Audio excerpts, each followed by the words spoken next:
feel like doing the UFC intro. It's time! And it is. So here I am, John Miglosh, and I'm going to kill the music. And I hope you enjoyed that little intro. I've never tried that before, but that's part of what I do. Try new things. And so this is kind of a test run, max ROI in chaos. I was doing it in chaos a few months ago. I did my last webinar was during NMOA, what would have been NMOA, but it was canceled. And so I decided to bring you up to date a little bit and revisit it and kick it off. I'm in the midst of also building my email list and a lot of other things. So the promotion was very light. And so for those of you who've joined me, I just congratulate you. It's a special thing. And I'm on Periscope, periscope.tv. If you look for John Miglosh there, you'll find this and you can comment live and I will respond live best I can. Now, I don't always pay much attention, but I always appreciate the hearts. Oh, thank you for the hearts. And I do kind of see them when they go by. So, feel free to chime in. And that note, let's get started. Go over here and we'll take off that thing and we'll put on the slideshow and turn on my camera. I won't do the 5, 4, 3, 2, 1 that I do every day, but I'll just start in. Okay, so it's been a very, very chaotic time.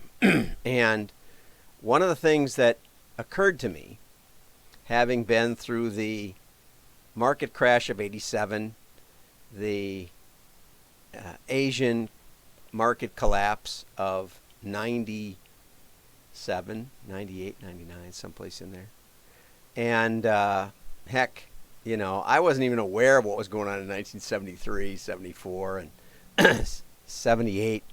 Lots of tumultuous times in the 70s if you actually go look it up. And if you just watch the movie Miracle on Ice, you'll see that things were crazy. We didn't know if we were going to be able to run on oil.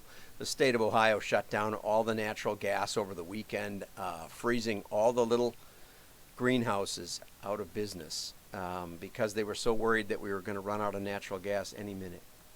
So we've been through some chaotic times before. I think these are pretty calm in comparison, except for the high level of hype. So with that in mind, and having steered clients through this, through the 2001, through the 2008,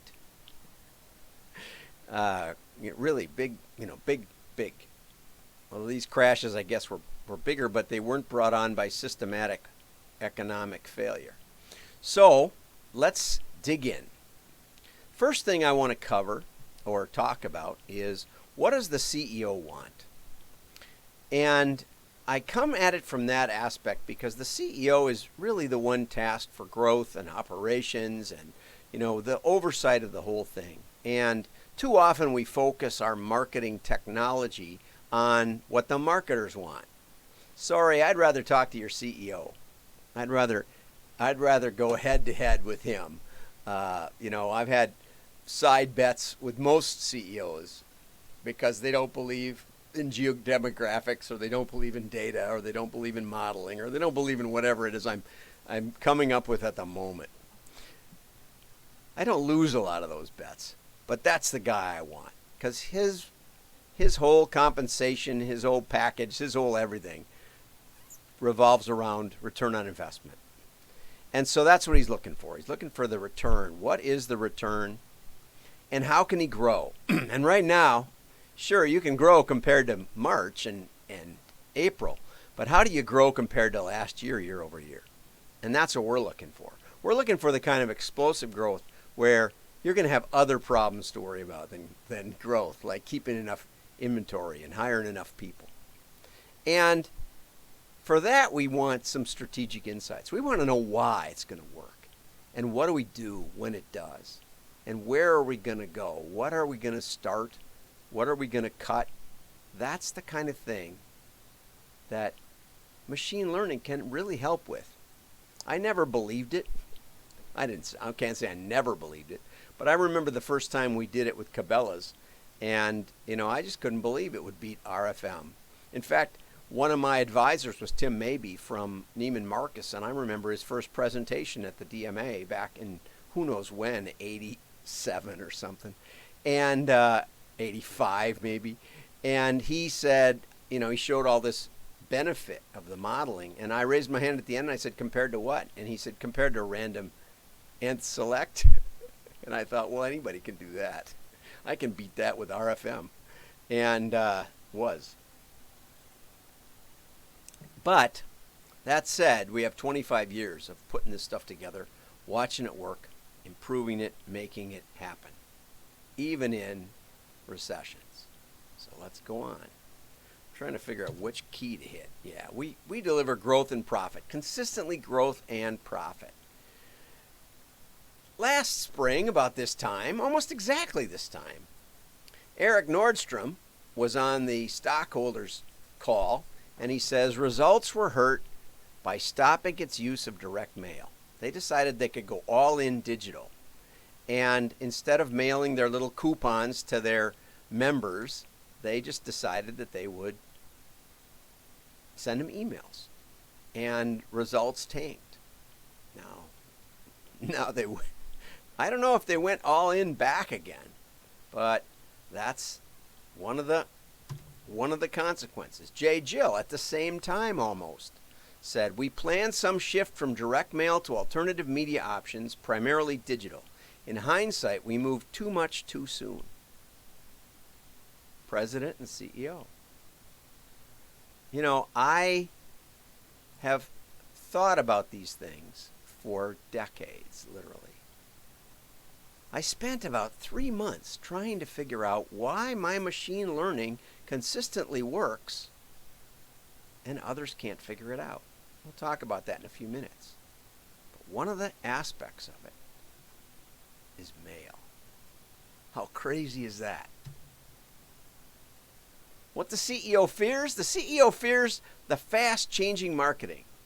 And Mark Ritson did a great article this past week talking about the catastrophic changes that happened in the 90s when we ditched all of our traditional marketing methods to dive into digital. People think right now is tumultuous. It's nothing. It's nothing compared to the 90s when people were giving millions of dollars to people with 10 seconds of real concrete experience. They're still out there. Probably they're the majority.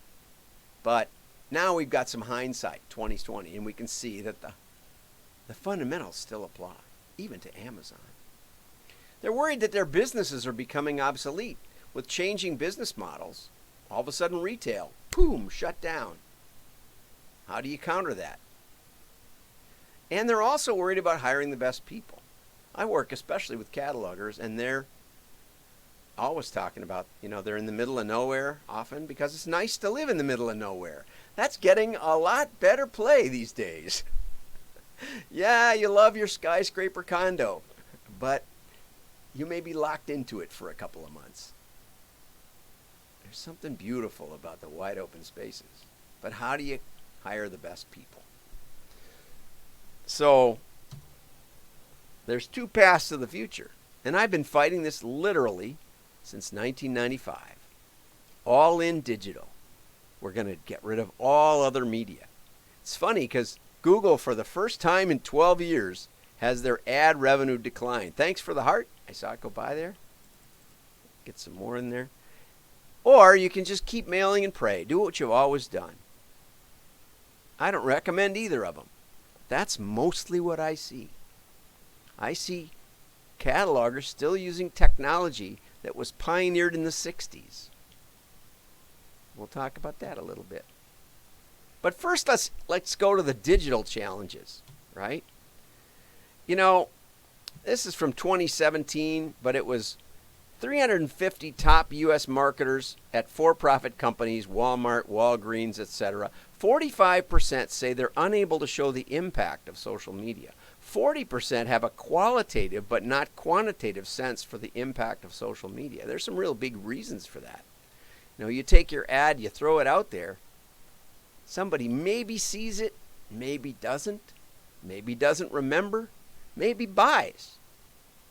But oftentimes, because they don't go to your landing page, they go to your site directly, or they come back a couple days later, those links are lost.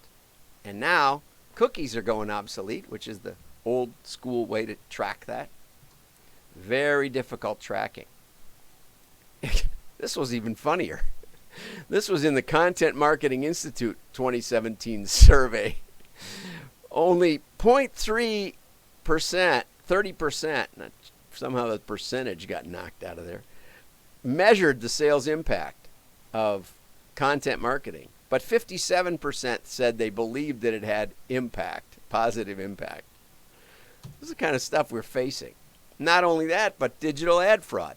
Now, this was from 2017, that was 16 billion, but 2018 was 35 billion, 2019 42 billion, and is projected by 2023 to be 100 billion. You say, well, that doesn't affect me. Yeah, it does. Could be up to 30% of the ads you put on digital are not seen by real people, are seen by robots, something else. Digital ad fraud is second only to drugs for organized crime. That's from the World Federation of Advertisers. Might not have known that. Procter & Gamble slashed their digital ad spending and nothing bad happened. In fact, their sales went up. Digital ads are like playing penny slots. My daughter gave my wife some money to gamble with at Vegas one time when we were out there.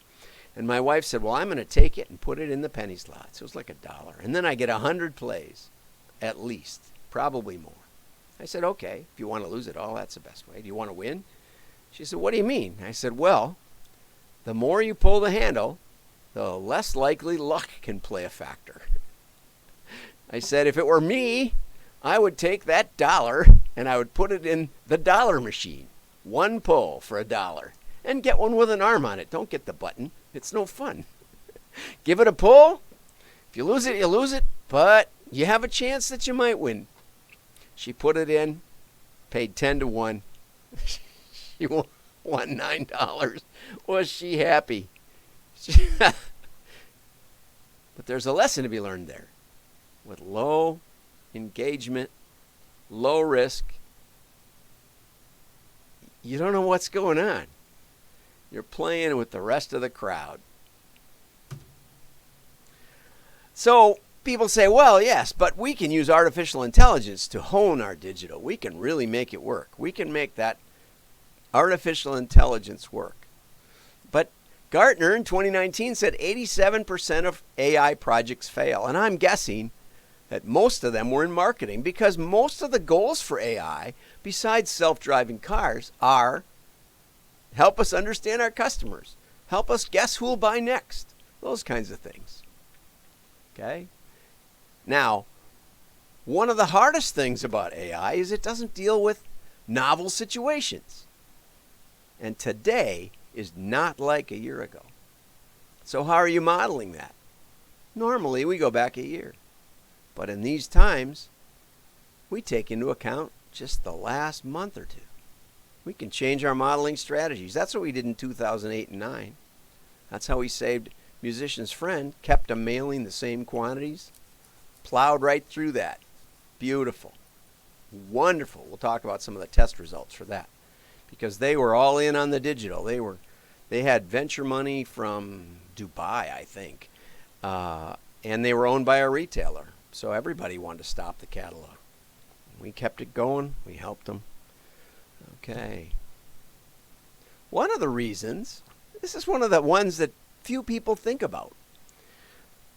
We did an interview with a real statistician from San Diego, and I asked him what the benefit of big data was. He said it lowers the p-values, and I use SPSS Shade, and that means that it lowers the chance of disconfirmation, which means that it essentially says, oh yeah, we can find confirmation much easier. Yeah, that's because if you have enough data, if you take pi out to 19 billion characters, I think that's what they're at about now, and you take a random number generator of the same, you will find long, long strings of identical strings of numbers. What does it mean? Nothing. It means zero. But you put a lot of effort into it. And so the more data you have, the more nonsense you have. It's just part of the game. And the nonsense will match up in weird ways. So here we have deaths caused by X-ray contrast media correlating with bicyclists killed in collisions with 2- or 3-wheeled motor vehicles. This is a 10-year pattern. And look at that. It even gives you the correlation, which is 88%. 88% correlation. We would love variables like that. Which means absolutely nothing.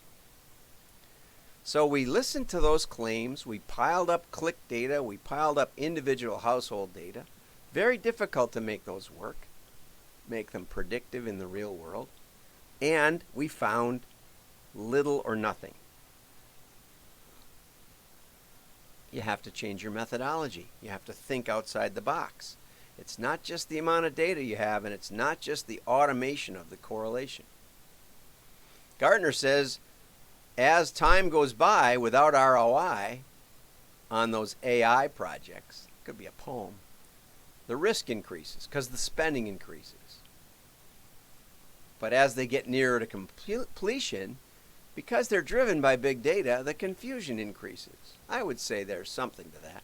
But the bigger problem is the attribution and the low level of engagement.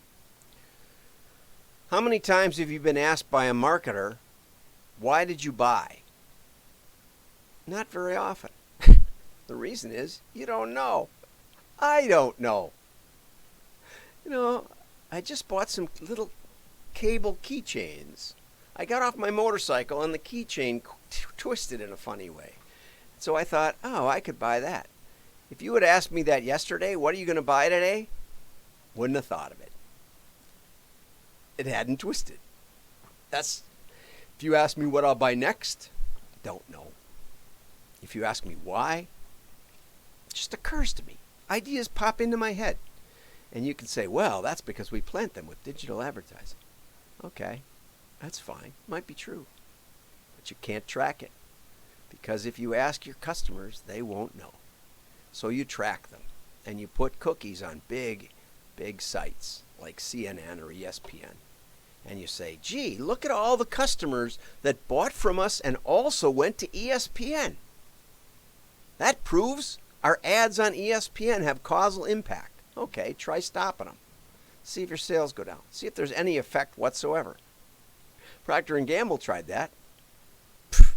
Nothing. The engagement is so low that a holdout test can't even be run. Something to think about.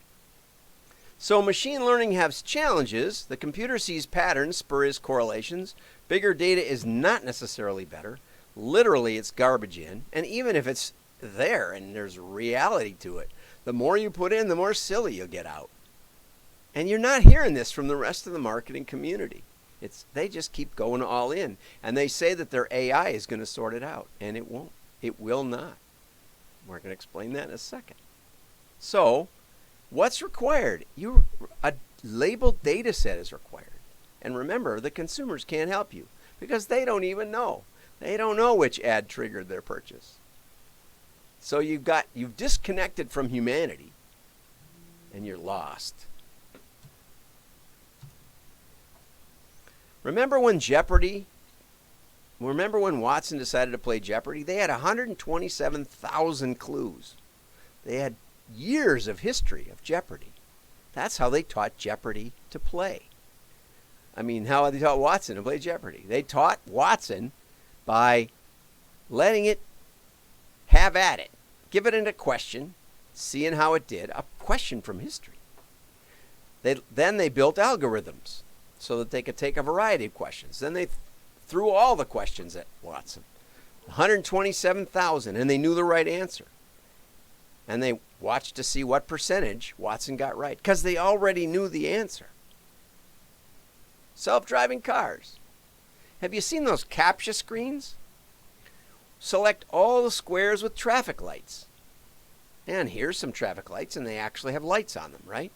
But here are some that are backwards. And you know what's funny about backwards traffic lights?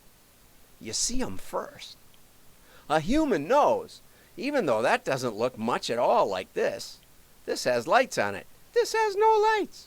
This is in my lane of travel. This is not in my lane of travel. Very difficult for self-driving cars. And if you're behind this truck, you might not see these at all. But you'll probably see these. That's why humans looking at pictures are really helpful. So when you think they're just asking you to prove you're human so that you can get into their little website, that's not what they're doing at all. They're organizing millions and millions and millions of images so that they can give them to the self-driving car software and see what they do. Because you and I know where the traffic lights are. Bing, bing, bing, bing, bing, right there. Will the computer find them? It's just a question of which squares do they find, right? Right? But the human labeled the data set. And that's how we train the computers.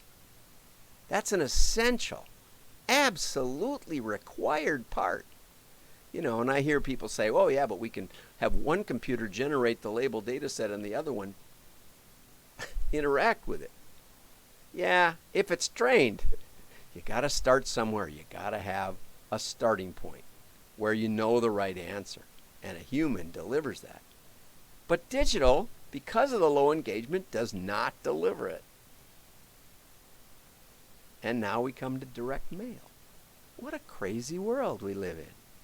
Would anybody suggest that mail is actually the greatest on-ramp to machine learning in marketing? I pondered this for months, literally. How is it that I've been able to do machine learning and pioneer it for 25 years, do thousands of models, see the benefits over and over and over, and yet I'm told 87% fail? And suddenly it occurred to me, I use mail. Thanks for the heart. I use mail. The insanity of that is beyond reason. That the old guys with mail can do machine learning, and the digital guys can't figure it out. No labeled data set. Yeah, and you can do it a little within the walled garden of Facebook, but Facebook doesn't tell you who's seeing it, not really. You can upload your customer file, and that'll get you somewhere, but it only works within the walled garden. Mail works because we ship to the household and we mail to the household, and we get a natural correlation. We know who saw it and we know who ordered. And then we can figure out why. Your brain has 10 times more touch receptors than vision processing. Did you know that? Right. So when you get a mailer from somebody like LinkedIn or Wayfair, you can interact with it. You can hear it. You can smell the ink. And you know what else? You have to interact with it. You can't get away from it. As the Supreme Court said, the distance from the mailbox to the trash can is sufficiently short that it does not constitute an invasion of privacy. But if you're going to throw it away, then you got to look at it. Millennials, 84% say they read their mail and 50% say they ignore digital ads. There's actually been studies that's showing that we now ignore the side panels of articles on digital magazines. We've been trained. We've trained ourselves to ignore the ads. It's just the way it is. 87%, this is from Royal Mail. They went back and said, why did you donate to our cause? 87% said, we saw the mailer. Oh, that's something. They can at least remember the mailer because it's high engagement. It connects with your brain at 10 times the level of a digital ad. 10 times. Woohoo!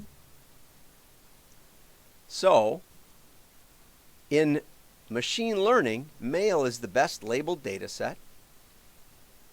It has highest engagement.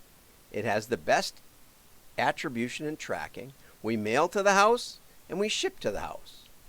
So we already know all the people who saw it versus all the people who saw it and bought. That's just not available in digital. If you disagree, comment, write in. I'm happy to, we'll interview you. We can have our conversation. But I started doing digital spring of 1995. The internet was about 3 or 4 months old. I built a lot of websites.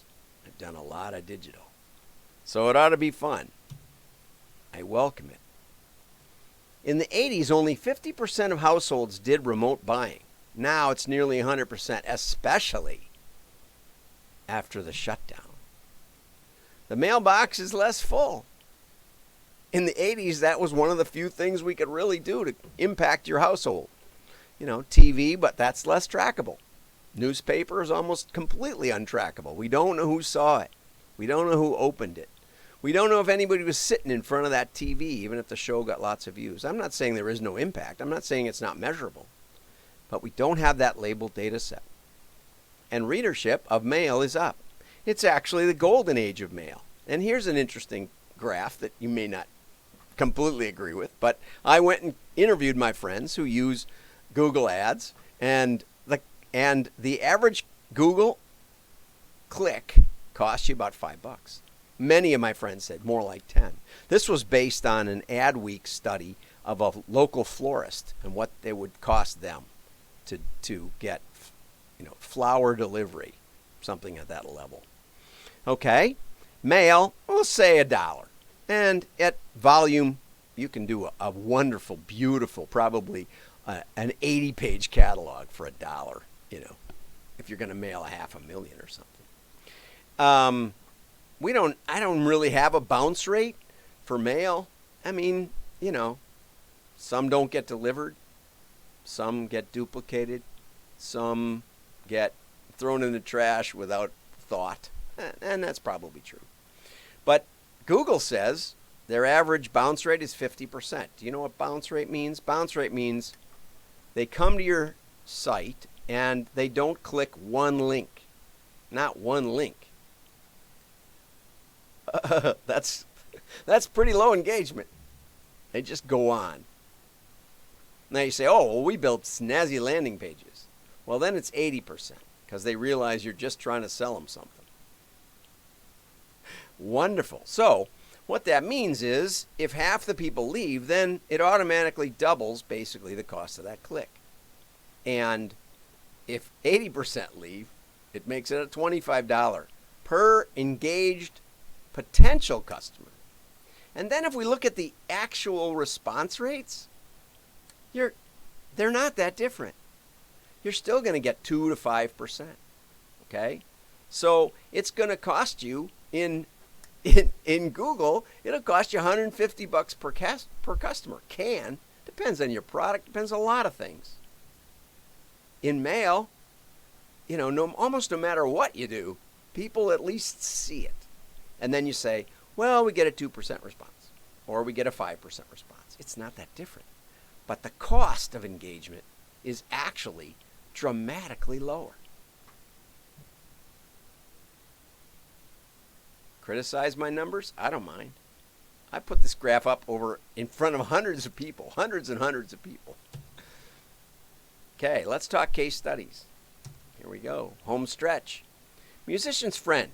Okay, in Musician's friend, we did over and over and over. We did, some of these graphs all got kind of hosed up. It's kind of funny. Not funny. Not funny. I don't know how to even fix them. There we go. There we go. That works a little better. Okay, and this is actually money, but all the formatting got trashed somehow. So, Musician's Friend, as I said, was owned by a company, was owned by Guitar Center, who was funded by a venture company in Dubai. I actually met one of those guys once. And basically he said, why do we mail all these catalogs? And I said, well, we can test it. And so what we did was we took the mailing list, which, we were mailing hundreds of thousands at a time. And we said, okay, let's take out 30,000 or so. and not mail them. We would mail them, but we're not going to. Okay? And we did it very carefully through the entire scope of customer value. You don't really want to do just an nth, because there's a lot more low value customers than high, and so that will actually bias the test. Instead, we did nths within segment, because we're data scientists after all. And what we found was that the customers who got mailed generated $21.95, and the customers that didn't get mail generated $11.75. Woohoo! And that was under $1 catalog. So that extra buck generated $10 differential. Ooh, that's pretty good. And it's probably about a 300% ROI if you get the net profit. Take out the cost of goods, take out the cost of order processing, and the cost of the catalog.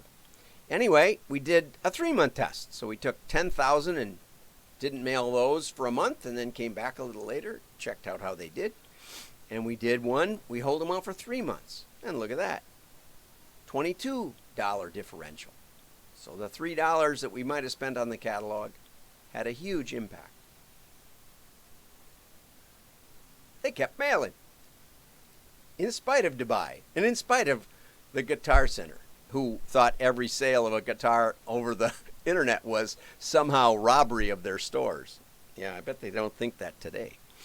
Anyway, go on. Oops, I gotta get back to the slideshow here. While we were working with Musician's Friend, which was supposed to be a 6-month project, always take a project where the IT department says it'll be 6 months and then we'll be done. That's the kind you want, where you're filling in and helping them out. It could be 6 years, it could be 10. So we did 11 head-to-head tests against their methodology or an outside marketing firm. There were 6 different modeling companies. There were 6 years. Each test was about 500,000 pieces, and it was a 64-page catalog, so it was not an insignificant test. What we did is we pulled our names the way we did it with our machine learning, and they pulled it with their AI, however they did that. That was the game, okay? And we had Rich Cortu, we had Dr. Matthew Shaw. He told us that we did substantially better than Richard. We went head-to-head against a UK modeler acquired by McKinsey, averaged 12% better in 3 successive tests. The Guitar Center and SPG system had 2 tests. We outperformed their uniques by 321%. And we tested against modern analytics and did 65% better. Now, these are all PhDs. This is not simple RFM tests. This is against the cream of the crop globally. Just to put it in perspective, right?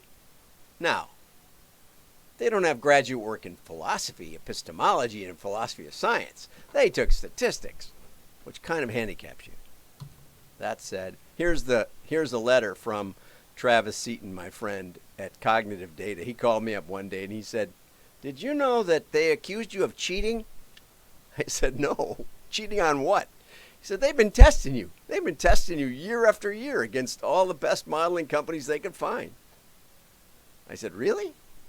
He said, "Yeah. You didn't even know, did you?" I said, "No, I didn't know. We just do our best, He said, "That's what I thought.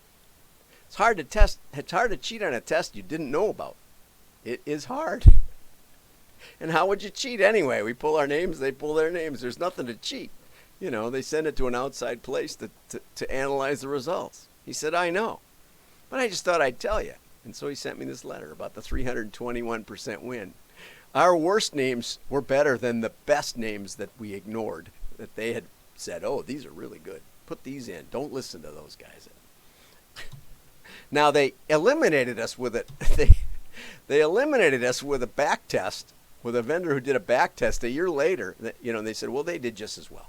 Well, a back test keeps in all the flaky variables that don't work in the real world. It keeps in the spurious correlation, and it gets an incredible hypothetical gain. But our lists were all after that. So if you put the 2 in the mail, we'll crush it. But they didn't. So a year later, a consultant from Musician's Friend said, did they do a head-to-head test against these jokers? I said, no. And they said their results went to garbage. That's not the word he used, but it was bad. How about Bullock and Jones? They didn't believe in modeling. Eric Goodwill, there's Eric. I should add that, Travis, not only did we beat those other guys, but we found 30% more names than they were willing to mail. We went deeper and beat them, and that takes some doing, right? And that's where the money comes from in modeling.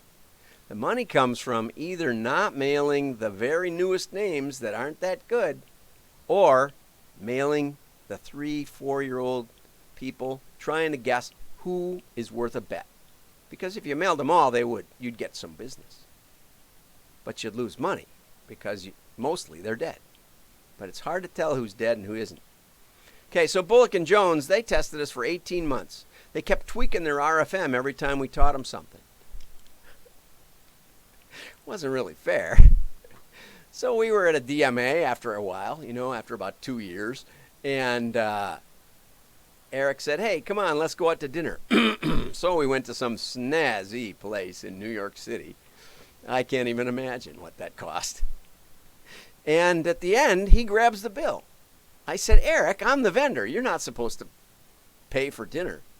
He said, listen, every time we tested against you, you found 20% more profitable, mailable names. You made me so much money.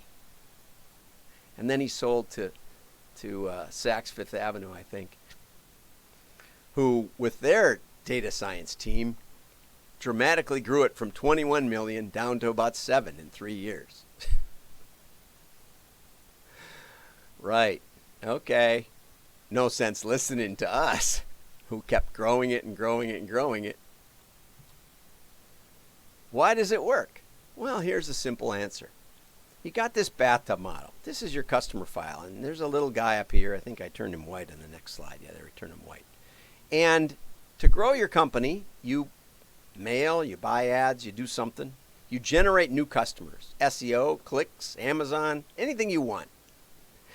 And you generate more customers. And the more you spend, the harder you turn that on, the more customers you'll get.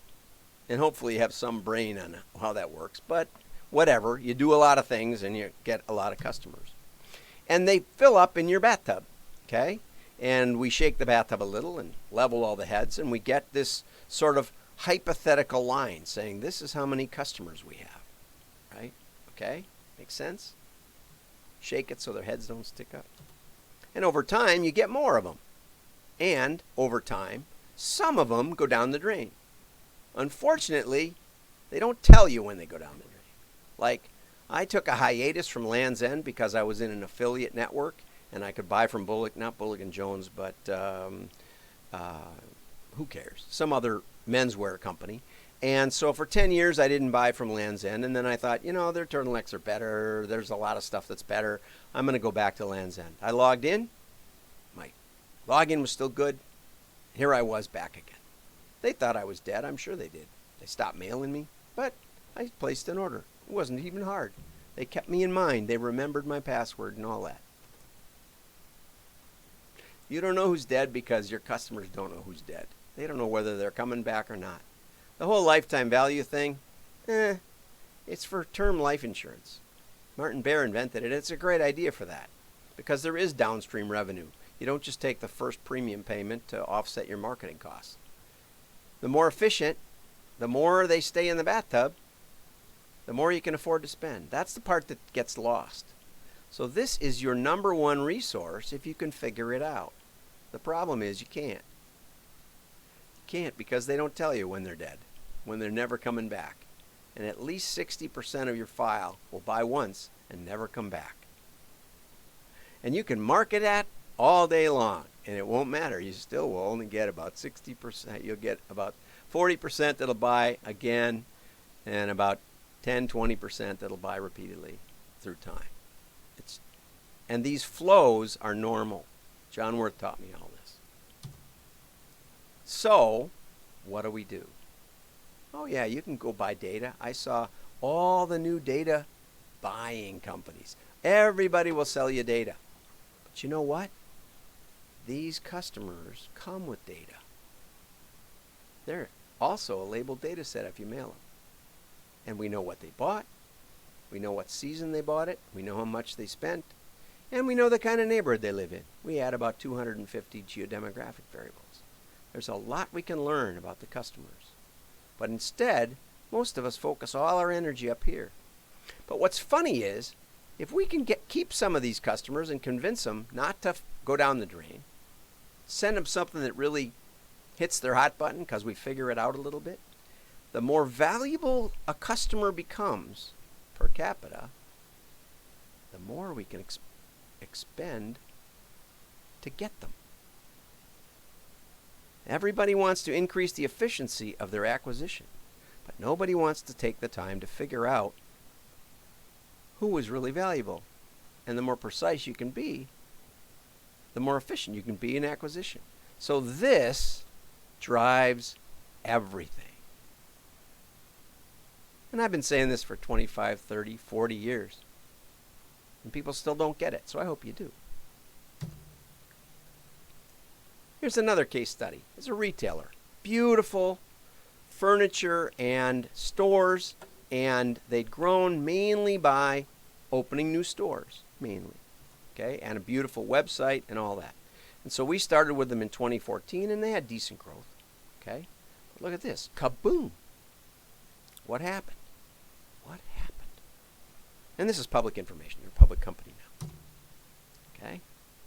They had about 80 stores, relatively high-ticket merchandise, a mature website, online shopping, lots of retargeting. My wife said, do they pay for all this retargeting? I said, yeah, they do. A wide variety of social media, influencers, all kinds of stuff. But a consultant said to him, you should have a catalog. But they had terrible results. They'd mail it out and nothing happened as far as they could tell. And especially when they tried to rent names, just nothing. They got a new VP of marketing from a packaged goods company. And he said, why would we mail a catalog to people who have already bought from us? Our number one problem is acquisition. People don't know who we are. Sound familiar? I've heard this for 25 years. I said, you might be right. That's a very good question. That's a profoundly good question. I wish more people would ask that question. Let's find out. Let's test it. You can test it? I said, absolutely. We can know for sure. I think he was ready to fire me on the spot at that point. But he was intrigued that I actually had some methodology. So I said, sure, here's how we do it. We take that, it wasn't a big, they didn't have a big catalog program, 150,000 piece drop or something, But I mean, it was more than 100, but not a million. So up in there. I said, and we'll hold out 10,000. Very carefully, etc. And we'll see what they do. Okay? And I would contend this is not a very good mailing application in the first place because furniture is not a big repeat buy. It takes a lot of time before you need some more stuff. So I didn't even know. It might not work. It might not be worth it at all. It might be totally stupid. Spend it all on Google SEO and all that. Okay? And so we did the holdout test and compared those with overall sales. Year 2, we found out that most of their web customers were near the stores. Here's the actual data on the graphs. They thought, because we have a website, we'll be able to sell everywhere, all over the place. And that theoretically was true, but it wasn't true at all. And so then we started figuring out how to drive traffic to the stores. So the first holdout test showed a 300% ROI. We compared the customers that got mailed. How did they perform in the next month or two? In the store mostly, and on the web, versus the customers we didn't mail. And again, it was about a 10-time increase in sales per customer across. Most of them didn't buy, but across the whole thing, it was about a I think it was more like a $10. Yeah, $10. But the net profit was 300% net after all of the costs and everything were taken out. So we started doing some serious other testing. We started testing branding. We started testing a variety of prospect mail. The ROI was so big I said, this is going to make you money. And we started realizing we could drive traffic to the stores, that it was more effective to send out a postcard for the Labor Day special or for something else than it was to just put a digital ad up somewhere that people, our customers, didn't see. Right? So we could target it to our customers and they would come in the store or they would hand it to a friend. One of the big breakthroughs we found was that if we tracked the neighbor spending, because we would mail to a certain address and the matches, we did an exact match because we mailed to the house and we get the order from the house, shipped to the house. And we noticed that there were a lot of similar names buying. Like what? I said, well, like the next door neighbor.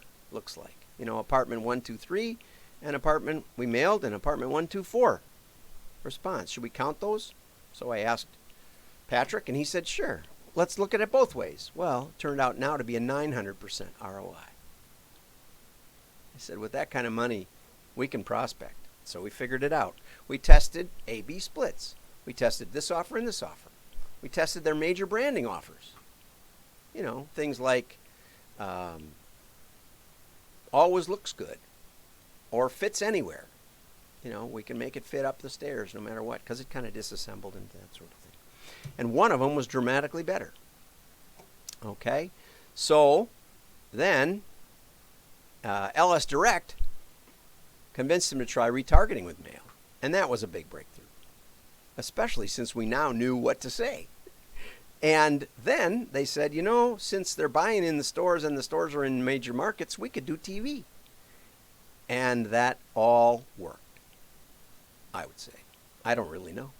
Because by then they said, we don't think we need the catalog. We can do all these other things, which is fine. But the bottom line was the mail was the on-ramp. The mail with the machine learning, with the split testing, the standard traditional methodologies gave them the knowledge, the for sure knowledge, to leverage it into other media. That's just a wonderful combination. To go from 50 million to 100 million in basically 1 year. There's a graph. They're public now. Okay, so last August, I was doing this talk, and I said, okay, what about, they said, most of these AI projects fail. Let's guarantee 90 days. We can get you in the mail, we can test AI. So we guarantee there will be an ROI. Now, my daughter thinks that might be a little deceptive, and, maybe it is. We're not guaranteeing that we'll win. So we write a contract that says if we win, this is what we do. And we don't just win. That would be a waste of time. But we have to win by more than 20% against your methodology, whatever it is. You can have the greatest modeling company in the world. We'll work it out. We'll make a good, valid test, and we'll see how it goes. If we don't win by at least 20%, then, we walk away, you walk away, we all learn something. We learn a lot. People can't believe they can't even digest all the stuff I can show them. But no long-term commitment, nothing. It's great. So we did 3 tests because the timing of the year and the kind of product, I said, you're really going to benefit a lot more if we do a couple more. And so we did. And it took us right into the middle of COVID-19. Sadly, but also fortunately. And so here's the bottom line on the whole thing. Okay, the blue bars are how much we won on gross margin per piece on each of the tests. We had a holiday test, we had a winter test, and we had a spring test, which dropped like March 1st. Okay, so we are like right at the shutdown. Right at the shutdown. My goodness. Could the timing be any worse? Or better? For those of you who may still be shut down. And so compared to the gross margin per piece with their methodology, which was relatively simple, We won the first test by 153%, I think. We won the second by 199%, and we won the third by 165% or something like that. But the ROI on the modeling, they paid significantly for the tests. But taking that into account, the net profit, taking out the cost per piece of all the mailing, taking out the cost of goods and the cost of order processing, generated a 350% return on the investment. That's on each mailing. That's not on the long-term insights. Now we're just getting started on that. So if your CEO's not interested in funding your marketing, they might be interested in this. Because most marketers won't even talk this way. Most marketers in digital don't even understand cost of goods or cost per piece or net EBITDA profit. I'll talk to a CFO too. I like them too. They like me. Deluxe Check once said, you could be an accountant if you really wanted to. That was a scary thought. Okay, so for 25 years, we've been working with some of the great companies around the country in direct marketing.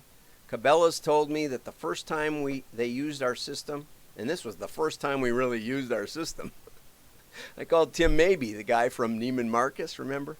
And I said, Tim, if recency isn't part of this model, what does that mean? He said, you did something wrong. It's always part of the model. And I won't get into that, but it's in my book, Spinning Straw into Gold.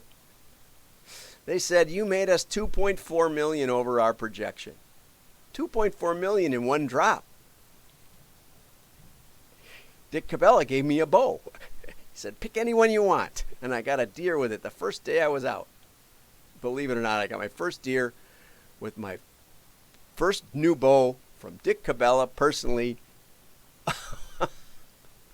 on my feast day, December 27th. Baseball Express, they were too small for us to work with.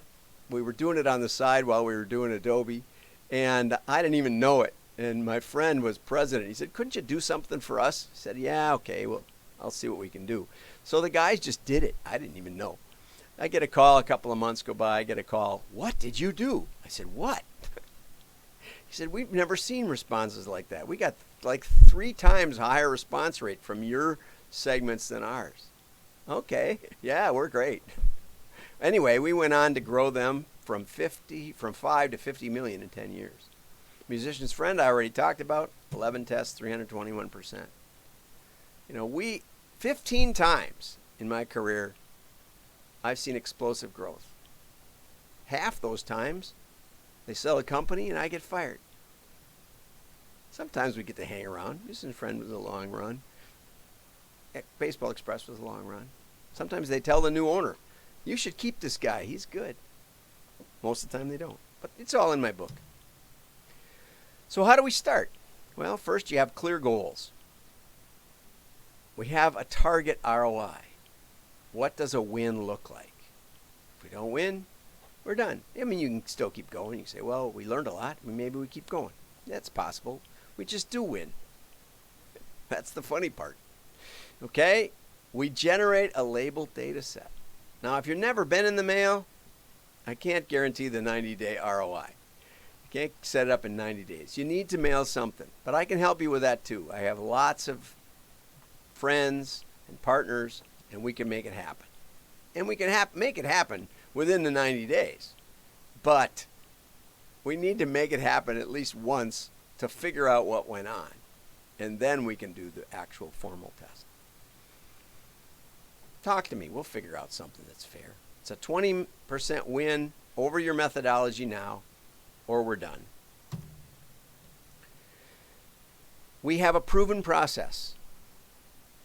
We have sales promotion that generates a labeled data set. We have an automatic interaction detector for machine learning. Then we have this guy that looks at it and hand builds the models, but lets the machine tell him what makes sense. Then, because we don't trust him either, it's mostly me, we have an automated validation process. On an average model, I'll validate it 20 times. 20 times we'll compare the model with another holdout data set of historical labeled data set results. So we don't just throw it in the mail. That's like a back test. but it helps us throw away the spurious correlations. It's a very good sift. Now, the human also throws away the spurious correlations. That's mostly what we do in models. We throw away the stuff that's silly. And then we put it in the mail. 25 years of putting it in the mail, seeing whether the model works in the real world. You won't find another company like that. I don't think there is one. But luckily, we're still a reasonable deal. Right now in the world, there's basically two main approaches. You've got your RFM regression, where you hire a statistician and they throw away all of the silly variables because they are counter-correlated, or they're collinear. So income, education, dwelling value, they're all connected. They're all about the same. They're different, though. That's what most of these guys don't realize. They're a little different. And in different contexts, different things happen. And over the course of years, it's handy to have similar variables so you can switch them out. And you can get slightly different people each time you do a mailing. That's good. Or there's the AI crowd. And they want to throw 1,000 variables or more into some mishmash, but they don't exactly know what's going on. They really, and they will get lift. They will beat what you're doing, pretty likely. But you won't get strategic insights because they don't have strategic insights. They let the machine run and they just take those data sets and they basically let it validate. I can tell you, that will get you a lot of nonsense. But on balance, it's still better to have a lot of nonsense than to have just a little bit of nonsense. Our methodology is different. We throw up to 500 variables in the hopper. We change it season to season, client to client. We make custom variables. We base it on what you sell. We base it on other things. One prospect recently said, "Do you know your USDA climate zone?" I happen to know it because we worked with Gurney Seed and Nursery years ago, who sent it to us. You know, I probably have experience in your industry. But we also do crazy stuff. The werewolf variable.